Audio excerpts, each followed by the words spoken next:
Greetings, lords and ladies, Kaiser here, and welcome to another episode of our Epirus campaign in Imperator Rome. Now, when last we left off, we had decided to throw caution to the wind, so to speak, and just declare war immediately. Our goal: take out Macedon completely, take out Boeotia, essentially take control over most of what essentially constitutes as Macedonia and Greece, except for the Phrygian part. We'll have to take care of that part later. In the meantime, we're also trying to actually gain a foothold in Kydonia, since they were allies of Boeotia, and possibly not really a foothold in Byzantium, but just get some more money out of them, essentially. We have to wait until we get Kydonia anyway, so this little siege right here shouldn't be that much of a sidetrack. With all that said, let's just jump right in there. Alrighty. Combine these guys. You're continuing nicely. We did take these lands. I mean, we could always take Byzantia. We could. But I'm just afraid that it's gonna cause more friction with Phrygia. Yeah, see what I did there. Glass, nope. How much longer till... Alright, so we still have about half the time remaining. Are you actually going to try and fight us? Good God, you're actually going to try and fight us. We could also always have additional units come in and help, just to be sure. Religious advances, omen power, very nice. Speaking of omens, should be up for another year, which is fine. Alright, well, you were defeated once more, imagine that. Take the units out. Wait, you don't have a general? You do, okay. No, the general with a 6. We don't really have any better generals, though, apparently. Alright, the only reason I'm moving these units around is so that there's as little attrition being taken as possible. We are actually losing in Kydonia. Send these units down there. You know what? Pick up those guys on your way as well.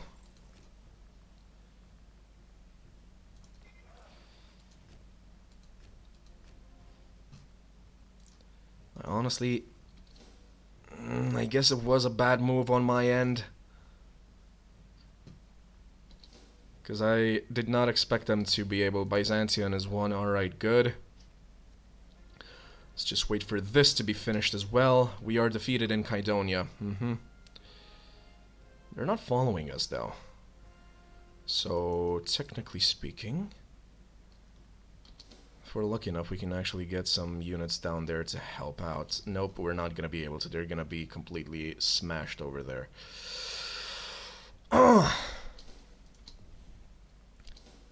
We might have to wait for a different time to go to war with Kydonia. Sue for peace. I want this piece of land. Will you give it to me? They are fine with giving that piece of land to me, actually, and pay me. Alright then, I'll just take that piece of land from you. Okay, so this is now mine, and we don't have to worry about you anymore. How much more time do we have? About 400 days. Wait, did that time? No, it didn't go down. Religious advances, omen duration, army morale recovery. Actually, I want the maintenance cost. That is definitely a very, very good thing to have. Alright, we're at 42%, so that should be done soon enough as well. Glass. Nope. Researcher needed. Religious. Oh, you're... wow. And you're from the family that hates us, so... should be fine now. Yep. There we go. And we have a very, very good researcher. Nice. This makes me happy. At this point, we actually gotta make sure that we're paying attention to the time remaining. Come on, please be done. There we go. Alright, so that's Byzantia gone. We should probably just start making peace with everybody. Alright, so Byzantia, let's sue you for peace. I'm not really gonna take any lands, like I said. I'm just gonna sue for peace.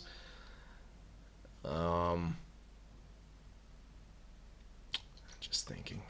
I'm considering it. I'm actually considering it. Because these are good lands. These are pretty good lands. But Phrygia, oh good god, they're not somebody that we want to be at war with. And having land together with them, like, and the thing is, if we take, wait, what if we, I'm just thinking, what if we take only this part and we actually leave Chalcedon to Bithynia? Bithynia Inferior. I mean, if we do that, we will not have, Phrygia will not have any land to take if we actually blockade in that area. And there is a port over there, so we could actually have all of our ships just ready to instantly blockade. Alright, yeah, sure, we'll do that. I'm gonna take this, okay? And I'm also gonna take all your money. But you're still gonna get to exist, so be happy. Okay, next. Macedon. I'm gonna take everything. Good god, that is 10 aggressive expansion. Oh, we're gonna be hated so much. And I'm also gonna be taking all your money. And you are essentially gone now. Bye-bye. The Macedonian elite. You know what? You should have some good people. Cassander. Oh god, this is gonna feel so good, actually, crucifying Cassander. I'm sorry to say that, but god, I hate this guy. Even back when he was Alexander's general, I just did not like anything he did. I was just very critical of him, of what he did afterwards. Alright, so just have everybody crucified, because apparently there's nobody good in Macedon. Alrighty, well, that's a lot of Epirus land over there as well.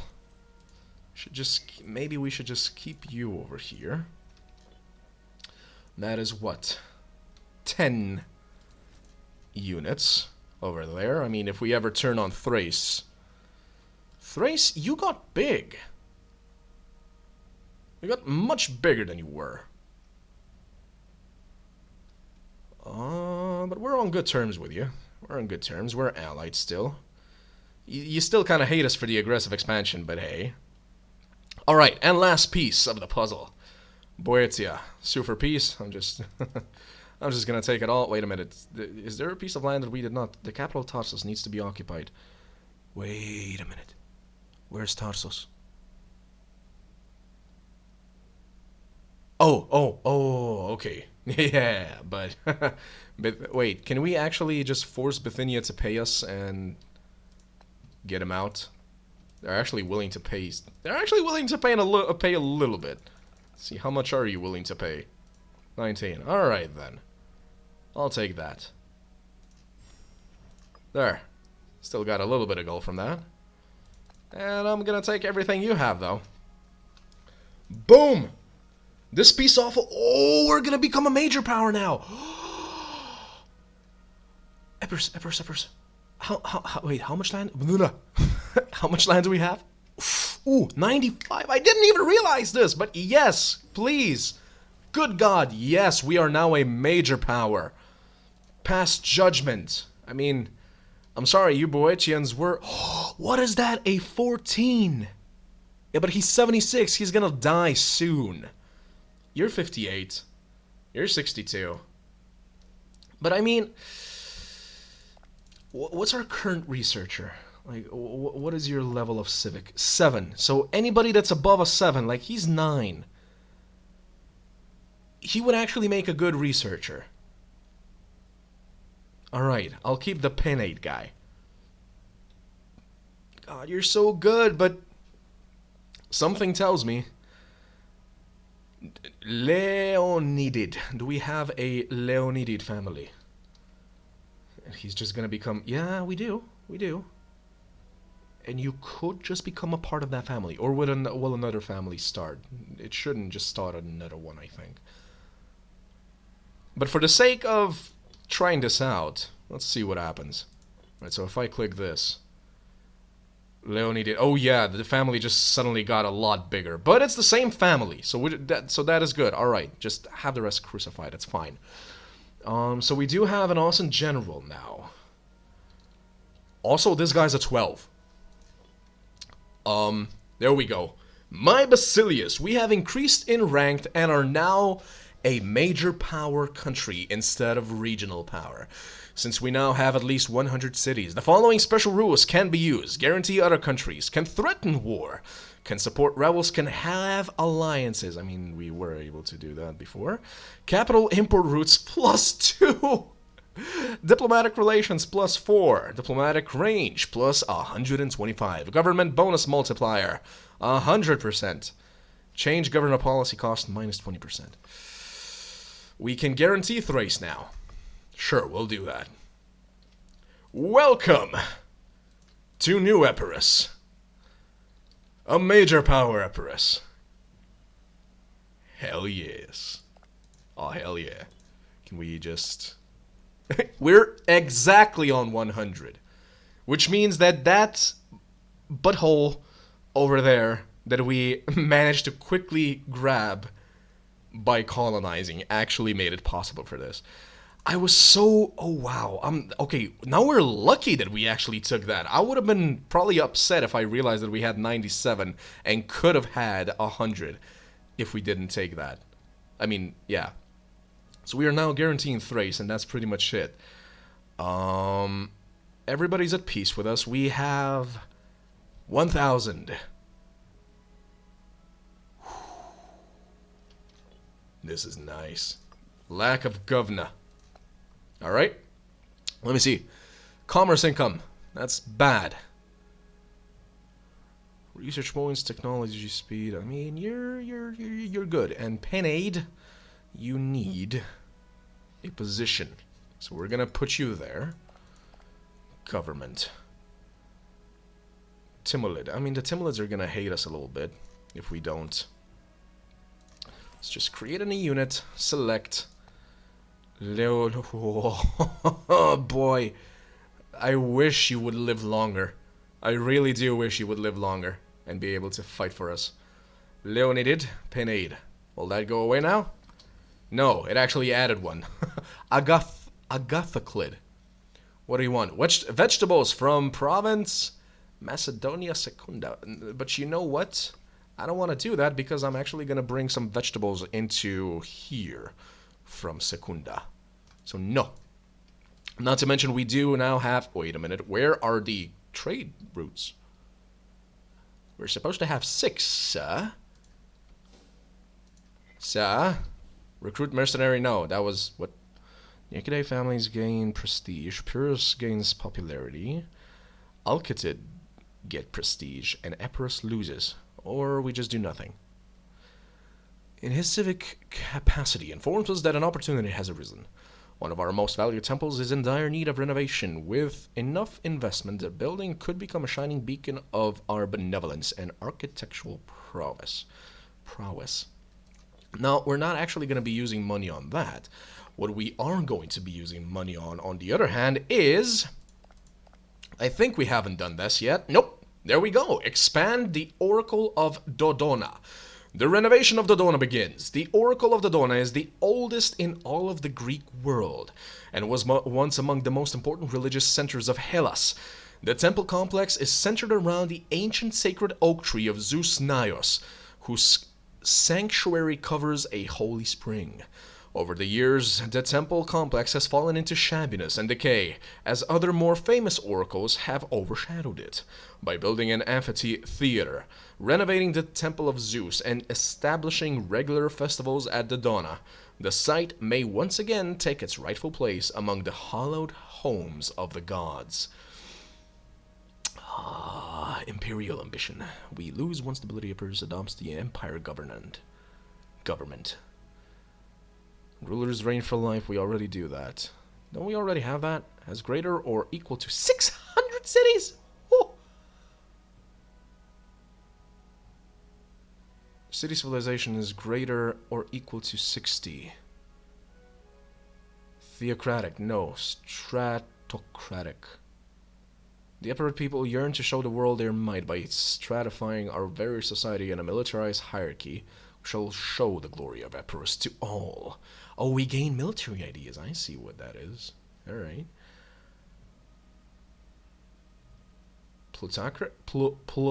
Plutocratic. We gain an additional trade route. Commerce income. Rulers do reign for life. We gain two civic ideas, one religious idea. The lure of profit and prosperity is something. Alright, what do we need? The city's civilization level is greater or equal to 60. Alright, Epirus has enacted infrastructure, tax, transaction tax, public notaries. Alright, I mean, this sounds good. But do we just get one additional trade route in the capital, or just an additional trade route everywhere?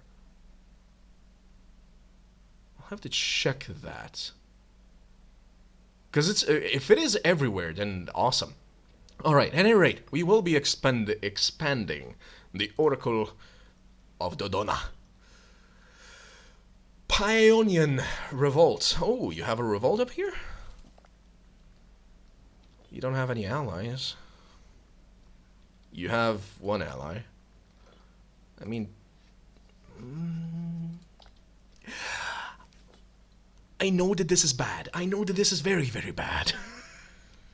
Negative impact on other nations' opinions of us. Speaking of negative impact...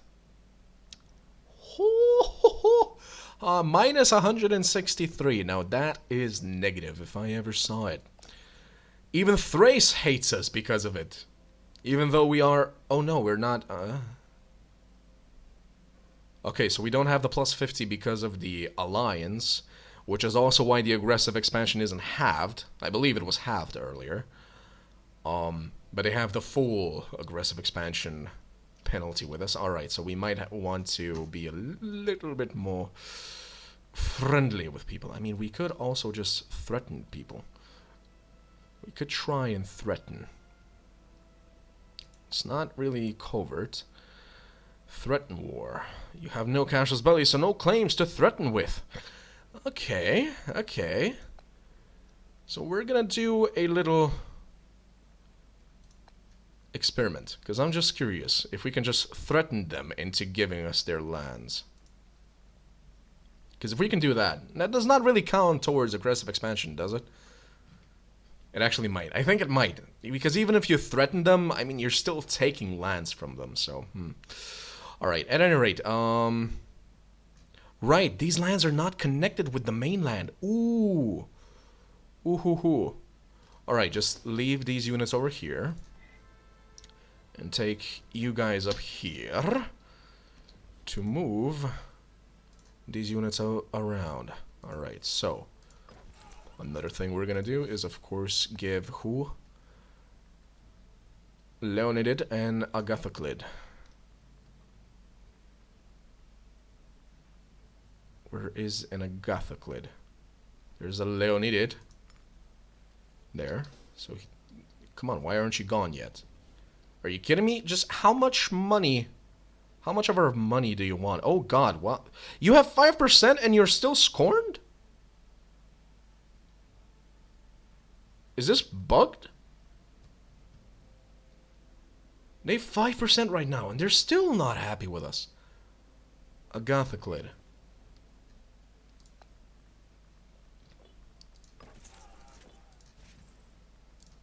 I wonder, is it a bug? Oh, this guy is an Agathoclid, so we cannot put him on into the army just yet. Alright. 4 import routes. We can have... Wait, one more? I thought it said we were going to get another one. I thought it said +2. Alright, never mind. But now that we have this +1, we can actually get the glass that everybody's been wanting to take from us. See? Commerce income. It's going to be very, very nice. Glass from Macedonia. There. Are you still making any? Yep, you're still making plenty. Alright, so we can even have a... we can even get a surplus in the capital of it. And it does what again? Religious tech investment. I mean, it's not the best, but... Each surplus in province is plus 5% income. Commerce income, there we go. The income of income. So that is, I mean, I want to take the heavy infantry out of there. Let's move like 2,000 out. So you're going to be left with 2, 7 plus 1 equals 8. 8 cohorts up there. Should be fine. Let's take the rest out. And back to the mainland. There's a port right there. Alright, so you guys are gonna stay up there. Ferid. I think I'm gonna have to reload the game or something, because the Leoninids have 5% of our entire income. They should not be upset. This should not be a thing. And over here, actually gonna move all of the rest out. You already have 1 cohort that's loyal to you, so we'll just leave it at that. You're a Pithade. Nobody's loyal to you just yet. There are plenty of Pithids though. So let's see what happens. Are you gonna be upset? Yes, you are gonna be upset. Alright, in that case we're just gonna put one of your cousins or something over here. Plenty of Pithids to have. There you go. That's one. This one right there. Wait, did we... No, I accidentally...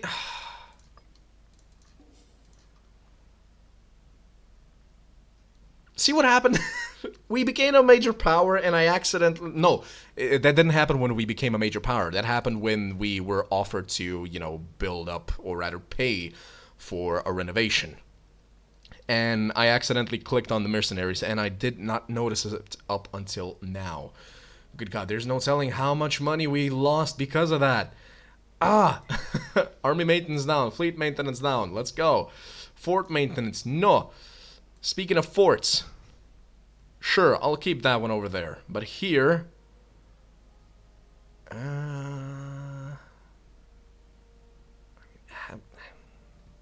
Right. You don't need one. The rest, I believe, are fine, really. Yeah, let's leave the rest alone. Sorry, Q is the right button that I was looking for. There we go. Okay. Exiled armies. Where? Well, yeah, but they're already out. Okay. Is the Agathoclid guy back? Can we... Nope, not yet. Oh, it was 1487, wasn't it? Philemon Theronid is dead. Oh no. Civic advances. That's a Pithid, that's a Leoninid. See, and they're still there. They have 6% of our income, and they're still scorned. Why? Epimenes Leonidid. Leonidid. Let me just try and see, like... The last Leonidid that does not have command yet. You. Alright, now literally each and single one of your members has a position. Look at this! They're still upset. This is bugged. I swear this is bugged. It cannot be true that they are getting 8% of our entire income and they're still upset at us. That just cannot do and will not do. And they're losing loyalty because of this. This is BS. If all of its eligible adults are employed by the state, they will not consider themselves scorned. Well, you see, it even says there, and all of them are employed. All of them. I'm kind of hoping that the next patch fixes this. I know that a patch already came out, and I'm not sure if this problem was there before, but I think it was, because I had like a Pithid or something family before. I just remember that I had a family before that was very upset, even though they had like a bunch of jobs. They had like 4% of our entire income, and yet they were still upset. And I'm like, what the heck? How does that work? It's not a way that should work. Disloyal character. Archalospithid. And you're now General of the 11th Stratos. So we're gonna have to change that somehow. Automated armies. Aha! See, I messed up. I actually gave him units, and because he's disloyal, he's actually just gonna keep moving them around. And I can't... Yeah, by the disloyal. Alright, so I messed that up. Let's not do that again. Did we position... Yeah, but your governor policy is the wrong one. I want you to assimilate everybody in there. Thracian, Kemetic, yeah, they're neither the right culture nor religion. Omen, it's about to run out. Let's just wait for that. The Oracle of the Dawn. There you go. The renovation of the temples of the Dawn are finally complete, along with the construction of our large amphitheater and the preparation of grounds for yearly games and festivals. The sanctuaries of Zeus Naios, the holy oak tree, and the temples of Heracles and Dionys have been fortified with a surrounding wall and are barely recognizable. Resplendently bedecked. I have no idea what either. I think this means like covered. Yeah, but resplendently, that's a new word for me. In new stone and adorned with reliefs and friezes. Truly, Dodona will once again rival the other famous religious sites of Greece and convey the wealth and piety of Epirus to the world. We gain 100 religious power. Alright. A blessing of Dodona for 20 years. That's plus 10 omen power. Very, very nice. Dodona permanently gets Oracle of Dodona, giving the following effects. Commerce income plus 10. Oh ho ho. Local civilization level plus 5. Yes, please. I'll take that. Very nice. Now the commerce income would be greater if if we actually upgraded the freemen into citizens. But considering the fact that we do have training camps over here, we're just gonna focus on the training camps there. Speaking of which, let's build another one.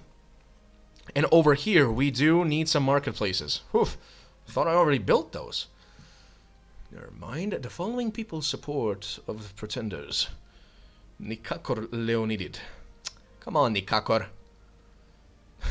Nikakor actually means, like, in absolutely no way. Like, never in my language. Slovene. Let's actually make sure... okay. I'm actually glad they did this. It's impossible to merge loyal units with disloyal ones. Because you never know. You might be like me and sometimes just mistakenly click something. And accidentally click merge and just give him more units. You know, that's not the way it should go. 18th September should be the date for our omen. Yes, indeed. Blessing of Hermes. Yes. More income. More gold. There we go. Nope, but we still cannot position Leonid on the position that he wants to be in. Alright. So, like I said, for the purpose of... They have 20 cohorts up there. More, actually. What? 6, 12, 18? No, 20. What are the chances of them actually accepting just a threat? Give us land or else. Would they accept you think? I mean, that's 20k units. That means we have to move 20k units up there. Which we do not have right now. I mean, we do have 9,000 here, and I mean, But it doesn't necessarily start a war if we just do that, I think. Gives tribute to Kavia. Alright, so if we go to war with them, Kavia goes to war with us as well. And that's 3 additional pieces of land right there.